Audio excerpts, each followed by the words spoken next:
guessed it. Here's some of the best bits from Jason Lauren while we're on break. So, Monday nights, one of my boys play basketball. Tell you what. Oh, for the Vampires? No, this a new different. team? No, different. This is Snakes. Snakes. No. Vipers? No, different. Totally Scalpers? different. It's not scalpers. Mountain men? No, it's not mountain men. It's totally different one. Okay. Which team was it? I forgot. He's in two different. How long's he been playing in this team? Couple of years. He's in two different leagues. Yes. All right, so it's hard to keep up. That must mean he's good. I think it might be the Burgers. You can't have a basketball team called the Burgers. It's the Burgers. The Burgers? The Burgers. We're the Burgers. Okay. Yeah. And they're great. Like, I know all the parents, really good team. We really get along, right? We're sitting there last night. I'll tell you what, side note. Guys, we need to get into, like, you talk about making money. Let's build a bloody hall and rent it to the Basketball Association in Victoria. Schools are doing it just Do you have because to pay to get in to watch your kids play? Yes! Yes! Yeah, $4! spectator That's fee. ridiculous. Isn't it? They do that at swimming pools. It's as not the well. Olympics. I know. No, do they? Yeah, At swimming yeah. pools? Spectator fee. I'm like, $4. I'm happy to sit in the car. Yeah, I know. Anyway. You should, actually. I'm sitting there watching the game last night, and it was intense. She was an absolute nail-biter. And I had Felix, my 10-year-old, next to me. Huddy was playing. And then all of a sudden, the team copped a foul. Oh, controversial foul. Controversial foul. The referee was doing this sort of this gesture where it was like, so they're blowing the whistle, and then they're doing like a Everybody in. No, it was more like an air hug. Let's hug it out. What do you mean? That's what, like, everyone was a bit confused. Like, what was the foul for? And they were like, doing like, their Grabbing. hand. That's what I thought. That's the symbol. Exactly. That's the symbol for the foul. Anyway, one of the parents has come over, and she said to my 10-year-old next to me, because he's a mad basketball fan, Felix, what did we just get fouled for? And without even thinking, I just saw the hand gesture, and I went, oh, it's a reach around. Oh, yeah, that's a good one. Yeah. Good knowledge. Thank a you. reach around. A Sounds reach- logical. What's a reach around when it comes to kids basketball? Well, one of the parents next to me looked at me with the most horrific face and went, it is not called a reach around. What's it called? Did you know a reach around sort of like a naughty term? Like a sexual term. Yeah, a sexual term. A sexual term. What? Well, that's why I was A wondering reach what it around. was doing A in reach children's around. basketball. Reach around. A reach around. My problem I'm was... Yeah. not familiar with the reach around. It is a reach around is like reach around. yeah. Oh, geez. It's not in children's basketball. Hang on, Brody was Brody, just, our executive producer, can you explain what the term reach around means? and with hand gestures too, please. Yeah.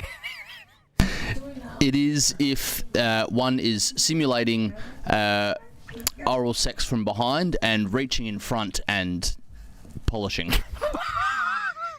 I'm sorry. My problem was... Did you just say polishing? Yeah. That's not okay. Yeah, Yep. no, and that's not what I thought it was. And the worst bit So I is thought, once right. I said, "Oh, Good I think job. it's a reach around." My 10-year-old then started screaming to all the players, "Stop doing reach arounds!"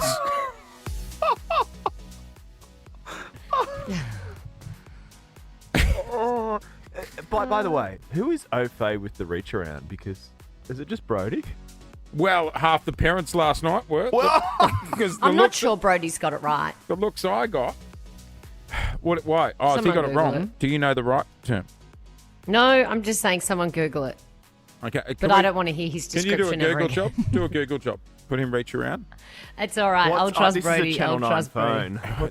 This is a Channel 9 Yeah. phone. Stand All by. I know is that a reach around is not something that happens in children's basketball. No, it is definitely not. Have you, Clint? I think we should go to the next segment. Jace, you are the king of putting other people in uncomfortable positions. And for the first time ever, you're the uncomfortable one because we've got one half of the Brady bunch in here today. We really do. We've got your three beautiful sisters, Roll call. Michelle. Michelle, Rayleigh, And Letitia. Hello, ladies. Hello, how you going? Oh, Now, they're being on their best behaviour. don't be, because I want some dirt on Jace. Just before they give you dirt, do you know what they used to do to me? What? When Mum and Dad would go out, they would hide all the baby photos of me and then sit me down and say, Mum and Dad didn't want us to tell you, but you're adopted. And then they would say, see, go and try and find a baby photo of you. You weren't here when you were a baby. And now that he's 41, do you still deny that he is your brother? He's clearly adopted. Was he an ugly child? No, because he looks like us. You actually all do very much look like siblings. Yeah. What was he like as a little brother? I do recall a couple of Oh, here we go. times. Here we go. I've got a Oh my story God, this for is you. Yes. oh the anxiety. This is like a Do it, 21st Riley. speech. Yeah, Oh yeah, my yeah, yeah. God. So we used to have an organ, and the organ had a chair. And because Mum and Dad were very Catholic, so we'd go to church every Sunday. Oh, Jace is very And- Catholic. Good Catholic boy. Well, Yes. Jace wanted to be a priest when he grew up, and he used to actually conduct mass in the rumpus room. He'd put the chair out, which would act as the altar, and he'd have his arms out like a priest and do a sermon. And yeah, it was quite funny. And what happened? The worst bit. When though. did he fall off the wagon of being a good boy? Oh, that might have been. He might have been led by Michelle. My friends used to come over and watch the ceremony. Yeah, did you guys used to get really embarrassed if you were having boys or friends over? Yeah, but the girls loved it. Yeah, so they would have if they had boys back to the house, they'd be like, "Can they please sit through the mass?" Oh my God! Yeah, because they were teasing you, Jace. Oh, They didn't think it was any good. They were laughing at you, not with you. Did he ever? Because he's the youngest. Did he ever try and hit on any of your girlfriends? Oh, no, there's a God, massive no. age gap there. I'm 8 years older. Still, I feel like that's something you would have tried on. No. No, you were like the baby. What stage did he go through his most rebellious? Because I've seen I haven't known Jace that long, and I've seen some photos of him recently where he had some of the worst haircuts I've ever seen. He looked like he hadn't slept in about 8 years, and he looked like he hadn't eaten in about 8 years. Do you want to tell Lauren how I rocked up at your wedding? At my wedding, he had blonde tips, Peroxide. blonde, and it was moulded into little individual tips. Oh, did you know he was going to turn up? Was that? No. Oh, he did it for the occasion. I'm not sure actually, because he was living in Sydney then. Oh, foul. Yeah. All right, what was the naughtiest thing he ever did? When did he get in the most trouble from your parent? Oh, you know. Teach the one. He went missing for a day. Oh, How old was he? How old was he? About 15. And where did he? What happened? A friend of his, a female friend of his, ran away from home.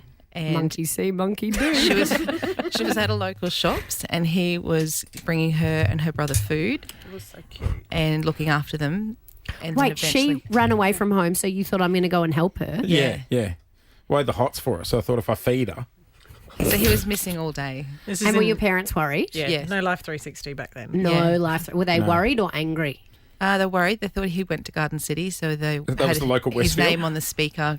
Did they page me? Did they page me at Jason Westfield? Hawkins is Yep. here. Oh, that's degrading. Oh, and I only told Lauren what I did to Mum and Dad's They wouldn't have curtains. needed to page him. They should have just gone to the food court. If he was there, that's where he would have been. And I brought this up on the show a couple of weeks back, but what I did to Mum and Dad's curtains. Was that when you set them alight? Yeah. What did he do? He was a little pyromaniac, decided Firebug. to play with matches in Mum and Dad's bedroom and I- set yeah. the curtains on fire. I did go through a pyro stage. Yeah. How much trouble did he get in for that one? I think he was pretty, A fair bit. I don't know, he's the youngest kid, right? Yeah, Like, the we little one paved gets the away with way. it. Yeah. Who got in the most trouble out of you three? Michelle. I knew you were going to say Michelle. Yeah, my favourite memory of Michelle. What? What's wrong? So many. This is supposed to be a roasting of Jace. No, but you'll go on, love I this. want to hear You'll it. love this. I was like a toddler, and I remember at 3 o'clock in the morning, and we opened the door. What's wrong? What's wrong? She's kind. Yeah, I am being kind. What Okay. did she do? I'm glad it's not just me on the receiving end of stories. It was that 3 o'clock I in the don't want morning, told. and I'm sitting I'm 6. I'm like, who's knocking on the door? Dad opens the door, and it's a cab driver going, "Does Michelle Hawkins live here?" And Dad's like, "Yeah," and he goes, "Well, can you help me because she's passed out and vomited in my cab." There were a few Good on you. stories At least you made it home. Yeah, exactly. You knew. That you know what? time. Smart. You knew you weren't well, so you told him your address early, and said, "Please take me to this address." Yeah, come to think of it, it ran in the family because I remember waking up when I was 7. I walked out and Letitia's handbag was upside down on the fence drying out. And I'm like, what's that doing out there? Why was it drying out? I cleaned it out. I actually vomited in it, so I didn't pay the $50 cab Smart. charge. See, your sisters are smart, Jace. They are. Smarter than They are. you. Or what kind of a brother is he now? He's a great brother. He's a great brother. He's an awesome brother. That sounded Oh, gross. that sounded forced. He's a great brother. He's a great brother. He's an awesome brother. Jace. Accommodation's very expensive in Melbourne, and they want a free room. Our next guest is a genuine Aussie hero who raised more than $2 million for the homeless by running from Perth to Bondi Beach. I was hoping to raise $1 million for charity, but I was also hoping to, just to be honest, inspire a whole lot of people to keep getting up and get going. He's got a new documentary coming out about it tomorrow, and we've got a sneak peek right here. Run, Forrest, run! Run, Forrest! How did that get in there? Anyways, please welcome to the show, Ned Brockman. Hey! Hello. Good Hello, morning. G'day, Ned. How are you, mate? I've never been better, and all the better for speaking to you guys. Oh, good on you. Hey, I know I haven't seen the documentary yet. Clint has seen it. Yes. But I feel like we were all there with you because that last day of this run was so well documented on the news, everywhere all around the world. Did you expect it to be this big, Ned? I actually didn't. I kind of took on the run for two reasons: to raise $1 million and push myself to places I've never been pushed before. And so everything that kind of came of it was a byproduct. And I guess running into Bondi was something I could never have imagined. And it was, one of those moments you kind of wish you could bottle up and drink every day. But I'm forever grateful that it has led the way it has, and now we've got these awesome things to keep continuing on with. So the documentary run, it airs on Fox Sports at 8:30 p.m. Tomorrow, and it's also available on KO Sports. Clint, you went along to the premiere. I went to Hoyts in Chadstone and the rolled nice up. seats. There was a beautiful red carpet there. Yeah. Everyone was ushered onto the red carpet to get their photo taken. I arrived with Collingwood superstar Jack Crisp. Yep. Anyway, we were ushered up. I thought, there's Ned Brockman. He wants a photo with us. So there's Ned. So he put an arm around Ned. I saw a photo of the three of you. How incredible is this? Of all the people, he wants a photo with us. Anyway, it turns out he was just being wheeled out for everybody on the red carpet. No, mate. No. I just could not wait to get a photo with you. Yes. Bloody hell, what a pleasure that was. Hey, congratulations, Ned. Do they serve snacks at a health doco like this? Yeah, good Because call. I reckon you'd feel pretty ordinary sitting there hoeing into a chop top watching Ned Brockman run around the Ned, country. do you want to tell them what was on the menu? Yeah, we actually had popcorn and chalky milk. Ned's chalky milk, only the finest. And can I tell you, Ned's chalky milk As you walk in, is delicious. Oh, Really? very good. That'll get Does you that help running. you run best in faster? class. Or do you Best just in need class. to run after you've drunk it? Actually, speaking of food, Jace, were you hooking into a potato scallop there just before? I Oh, know. no, You can see on the camera. Oh, you're in our Sydney studios. Have you got a... It was a very well buttered piece of toast, but I looked at it too and thought it was a potato cake. It did look like a potato cake, yeah. I wasn't peaking early with a potato cake at 7:30, Ned. Now, stop judging my breakfast. No, just nothing. Hey, Ned, let's talk about the doco. Congratulations, mate, 'cause it's a great watch. Now, there's a few amazing moments. I know that we've had Ned on in a previous iteration of this show on another network where he spoke about the maggots. Oh, you had maggots in your feet, didn't Oh, you? that's his right, toe. yeah. Now, this doco provides us a close-up look at those maggots. Oh, Jesus. Mm-hmm. Ned, how broken was your body post-run?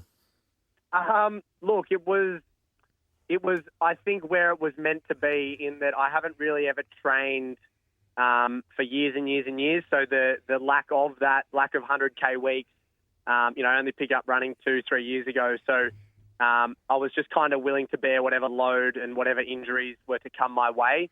So, yeah, by that time, it was kind of just fight or flight mode all the way to Bondi. And it is what it is. I think it's just one of those things. I'm going to always be quite injured, but that's the price I'm willing to pay in order to do these things. So, sorry, did you say you only picked up running a couple of years beforehand? Yeah, only 2 years prior. I kind of picked it up in COVID. Furthest I'd ever run was 3K. So Started in March of 2020. Imagine that, Loz, if I said you and I could be running what Ned did in 4 years' time. That's Yeah. not going to happen. Lauren's It's funny, just Ned, taken it just up. because before you got on the phone, I was like, Yeah, this is I've great. started running.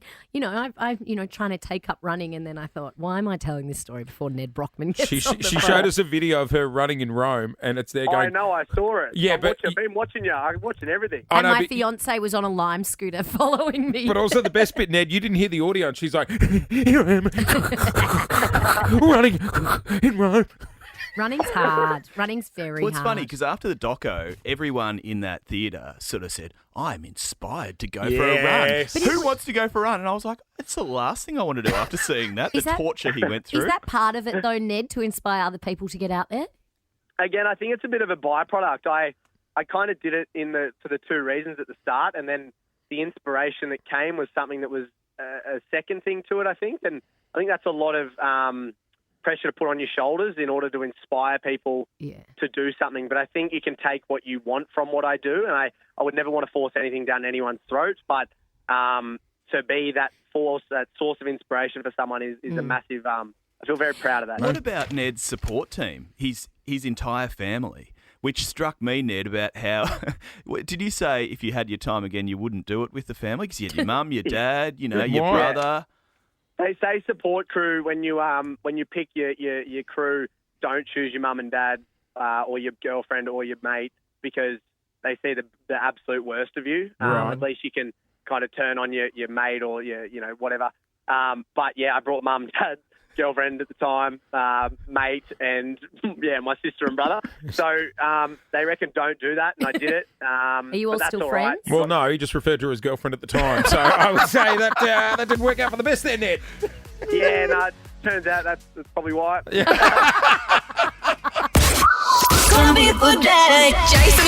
Jason Lauren. Wake up feeling good. On Nova 100. Jason Lauren.